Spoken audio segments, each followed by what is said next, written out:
You know that feeling, right? You're out there maybe trying to get a shot of some wildlife or, I don't know, catch that key play in a game, and you just wish your lens could reach a bit further. Oh yeah, that extra reach. It makes all the difference sometimes. Yeah, clear. Well, for medium format shooters, there's actually some pretty big news. A new, really high quality telephoto just landed. That's what we're digging into today, this brand new telephoto made specifically for medium format cameras.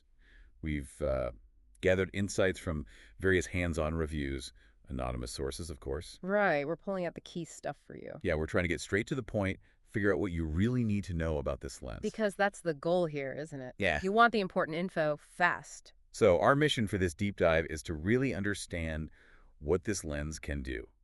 Is it right for landscape, for sports, wildlife? What are its, strengths and maybe weaknesses? Okay, let's jump in.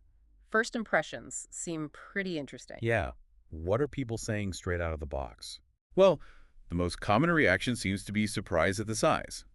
For a 500 millimeter, people are calling it things like a little monster, meaning surprisingly compact. Huh.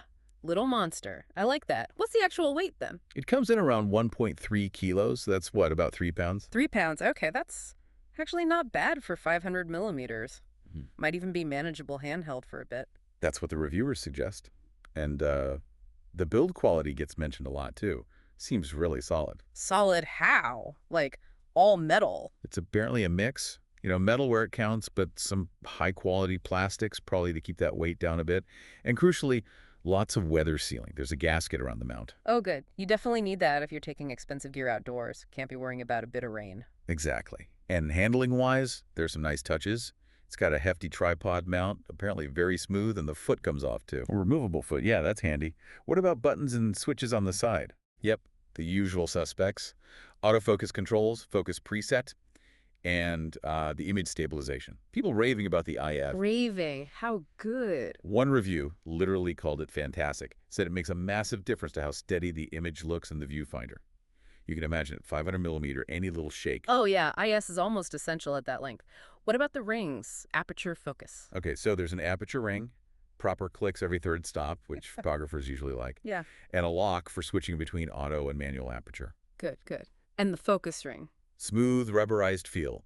Though one source did mention it could feel a tiny bit jerky if you do, like a really big fast rack focus pill. Okay. Anything else on focusing? Yeah, focus breathing. Apparently it's quite noticeable. The lens zooms in a fair bit when you focus closer. Right, that's something to keep in mind for framing, especially if you're changing focus points a lot, maybe for video. Definitely. Now, the Yeah. autofocus itself, performance-wise. Yeah, speed, Yeah. accuracy. Is it quiet? Generally, the reports are good. Fast, quiet, and pretty accurate. Yeah. But there were mentions of occasional hunting. Hunting for focus. When does that happen? Seems like it's more likely when using the 1.4x teleconverter. And the ASB does slow down a bit with the converter attached, which isn't too surprising. Yeah, teleconverters often do that. What about using it with, the camera's fancy AI subject detection, like for birds or animals? Uh-huh. Seems to do a good job actually detecting and locking onto them. Birds, animals, that kind of thing. The AI works. Oh, I sense a but. Well, compared to some maybe top-tier full-frame systems, it seemed to struggle a bit more keeping up with really fast, erratic movement. Ah, okay. So maybe not ideal for, say, small birds flitting about unpredictably. Perhaps. But the key thing reviewers stressed was when it is in focus, the images look absolutely fantastic, just stellar. Gotcha. So focus is great when it nails it, but tracking super fast stuff might be a challenge. Any other physical bits? Filters, hood, yeah, standard stuff mostly. It takes 95 millimeter filters. Pretty common for big telephotos. Comes with a plastic hood, but it has one of those little sliding windows. Oh, for adjusting a polarizer. That's smart. Exactly. Saves taking the whole hood off. Mm. And there are focus hold buttons up near the front, too. Customizable, usually. Nice. So overall, build and handling sound pretty well thought out, Yeah. especially that weather sealing. Yeah, the consensus is definitely excellent build quality. Okay, so that's the physical side. But the real question, image quality, sharpness, detail. Right. Especially paired with those, 100 plus megapixel medium format sensors. The potential is huge. What did the reviews find? Okay, prepare yourself. The word sharp comes up a lot. Uh-huh. I'd hope so. No, like really sharp, razor sharp in the center, right from the maximum aperture, f5.6. Yeah. and great contrast, too. Center sharp is good, but what about, the rest of the frame? Corners. That seems to be the truly impressive part. That amazing sharpness apparently holds right across the frame, like right into the extreme corners, even wide open at f5.6. Wow, edge to edge at f5.6. That is impressive for a long telephoto. Uh-huh. And it stays that sharp at f8 and 11. You only start to see a tiny bit of softening from diffraction at f16 and f22, which is just physics, really. So it's consistently sharp across the board. So much so that one reviewer called it the sharpest medium format lens they'd ever tested. Whoa, okay, that's a serious claim. Now, you mentioned a teleconverter earlier, the 1.4x. Yeah, that was tested too. It bumps the lens up to 700 millimeter, but the aperture becomes f8. 700 millimeter f8. And what's the equivalent focal length, roughly, in full frame terms? Let's see, about 553 millimeter equivalent field of view. And it's an extra cost, of course. Yeah. About $850 or 750 pounds. Right. So the big question, does adding that converter kill the sharpness we were just talking about? That's always the worry, isn't it? But apparently not much. The center sharpness is still described as bitingly sharp. Excellent contrast still there. Really? Even with the converter, that's great news. What about the corners? Okay, there's a slight softening in the corners Yeah, with the converter, yeah. But reviewers still called it completely excellent. Still very usable sharpness across the frame. So even at 700 millimeter f8, it's delivering. Seems like it. Yeah. You can even stop down to f16 with a converter and still get very usable results, though obviously diffraction is more noticeable then. It theoretically goes to f45, but yeah. Oh, okay. Probably not using f45 much. But the performance with the converter sounds genuinely remarkable. Definitely something wildlife folks would look at. Absolutely. That extra reach without a major image quality hit is huge. Okay, let's switch gears slightly. Other optical stuff. How does it handle distortion? Vignetting. Right. So distortion, there's a little bit of pincushion distortion visible in the raw files at 500 millimeters, slight bowing inwards. But that's usually fixable, right? Lens profiles. Exactly. Most software or the camera itself will correct that automatically. Vignetting, though, that was a bit surprising. Oh, how so? It's actually quite noticeable in the corners wide open at f5.6, darker corners. Really? More than you'd expect. Seemed like it from the comments.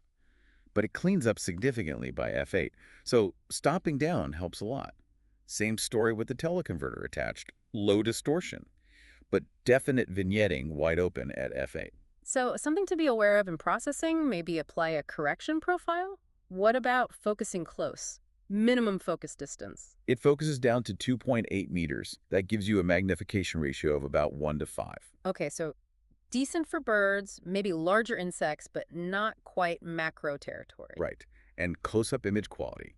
Still very sharp, especially stopped down a bit like f16, though contrast is apparently a little lower wide open, but picks up by f8. And with the teleconverter for close-ups? You get 1.4 times the magnification, Yeah. naturally. Still sharp, but again, maybe slightly lower contrast initially at f8, getting better by f11.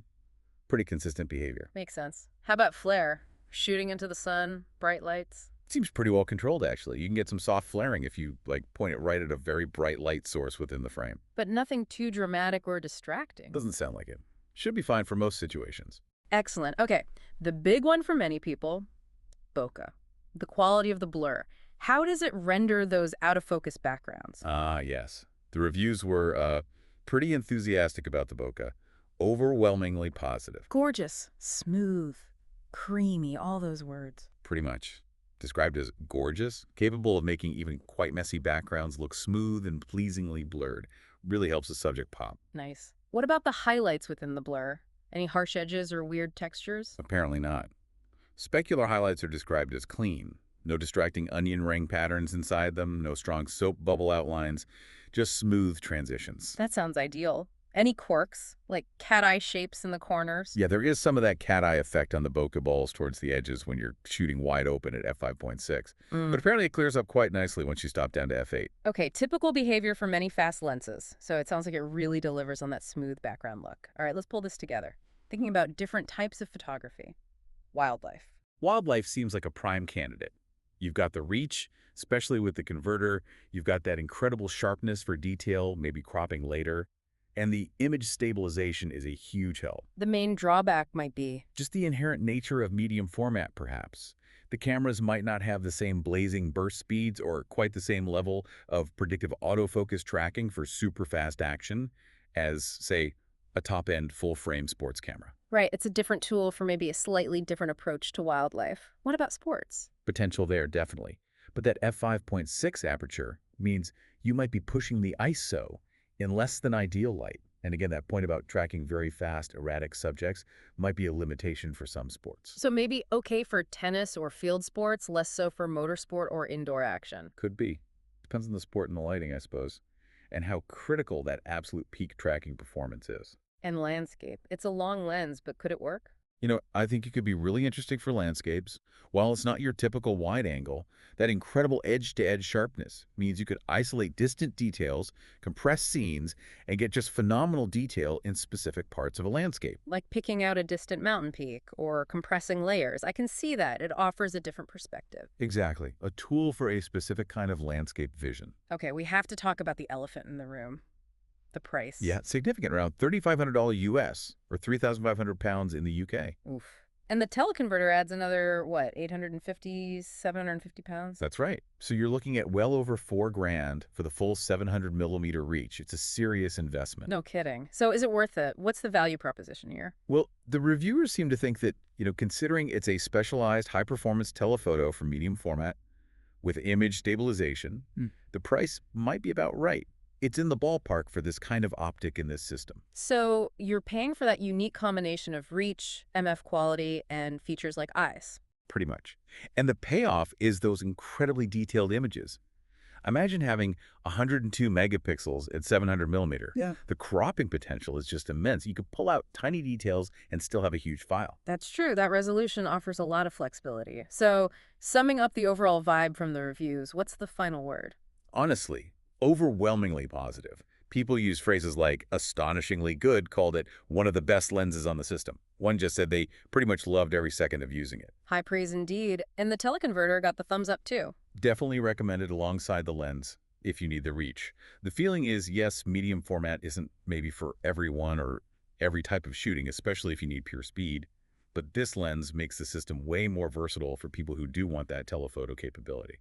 So wrapping it all up, it sounds like this lens is a bit of a star. Exceptional sharpness, great build, effective IS, lovely bokeh. That's the picture, yeah. It really delivers on image quality. The main things to weigh up are that high cost and whether the autofocus system meets your specific needs, especially for very fast action. Right. So for you listening, if you're already in that medium format world and you've been craving a top tier long lens, well, this seems like it might be it.